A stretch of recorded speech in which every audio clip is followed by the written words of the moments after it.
Good morning, guys. So it's 9:15 in the morning.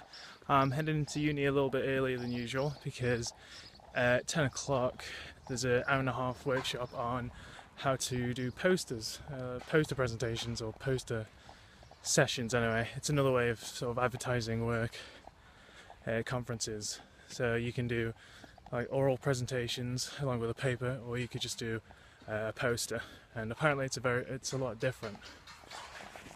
Also later today there's an event late in the afternoon, some kind of networking event between researchers and industry. So I thought that'd be quite interesting to see if there's anything that I can do there, because I'm quite interested in business stuff. Yeah, see how it goes. Hi guys, so back in the office now. It's 11 p.m. in the evening, just finishing off some work. I thought I'd let you know how the post session went and the networking event that I had not too long ago in the afternoon. So the general idea of the poster is that it's more of an advertisement, so you don't put that much detail into it. It's more trying to interact with people who are interested, exchange ideas, things like that.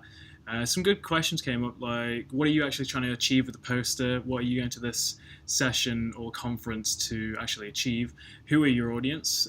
That affects what you're putting in the poster quite a lot, like how much jargon are you going to put in, or is it more sort of geared towards the general public where it's very broad, you're focusing more on the impacts and why it matters to people and their lives, like how is it going to benefit them?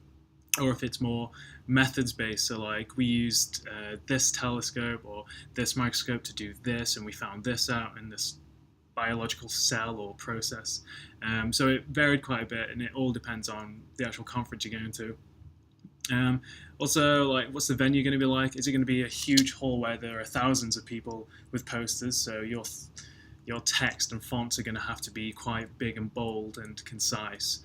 Or is it going to be quite small and intimate, where there's, say, tens of people? So I went to the post session because in about a month's time, a group of us are going to a summer school at a castle in the southeast, which is pretty cool. I've never seen a sort of school or conference happening in a castle, but it's like a 3-day residential where loads of researchers come, and there are some participating companies, and it's going to be an opportunity to interact with employers, interactive workshops, presentations, consultancy challenges, and then the poster sessions. And because I'd never done a poster before, I thought I'd go to the session this morning and figure out what it's all about. So then the networking session was all about connecting industry and researchers, and it was about getting postgrad students with SMEs, that is small medium enterprises that are related to physics, engineering, aerospace, data analysis, consultancy, all types of things. And then it was more about making contacts, exploring research, and sharing business ideas. So the way it was structured is that at the start we got a little intro. It's kind of like a networking session is like speed dating but professional networking.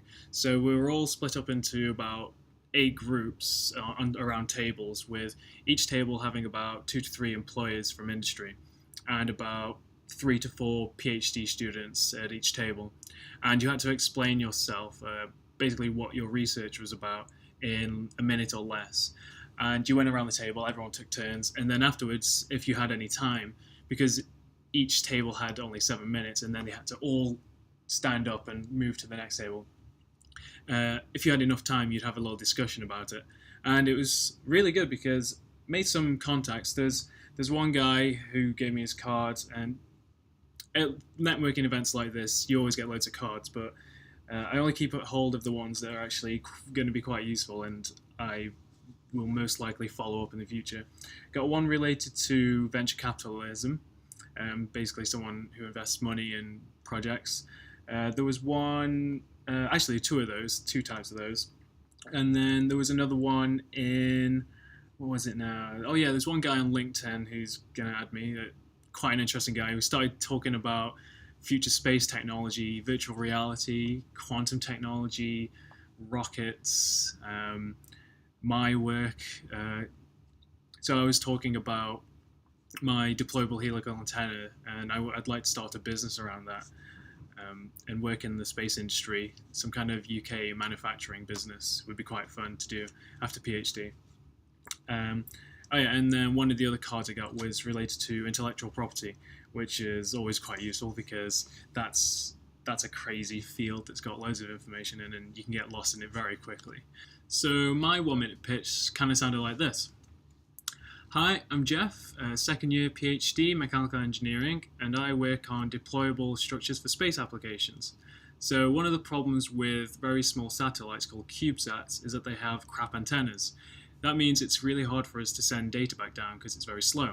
What I'm working on is a deployable helical antenna, which would look like a coil of material, kind of like a tape measure, but instead of forming a straight tube, say like a lamppost outside, it would form a helix. And with this helix, we can pump a lot more data back down to Earth. So that's the space application side, and I'm quite interested in working on a startup for that, because I'm quite interested in manufacturing. And then on the terrestrial side, so Earth applications, I'm thinking more disaster relief and the military. So imagine a coil of material like this, like a tape measure that big, that would unwrap and form a tent, and you could put 2 or 3 people in this tent. This would be the disaster relief side. If you imagine something about 3 times this size, then that would be more the military application. So it's a larger structure. It's a tent that could fit a car, a jeep, a fighter jet, or it could be used as a barracks, something like that. So that's what I'm working on. And that's all it was. And it started quite a few interesting conversations. So it seemed to work. And each time I was trying to simplify it as much as I could, which is quite a fun challenge. So in other news, my work is working now. I'm producing results consistently and they seem correct. Finally, I can do this journal. It should only take me like a week to produce everything, and it's done. Man, last Friday and Saturday was one of those low points where I just wanted to punch the computer screen. I didn't want to look at it, and now it's all working again.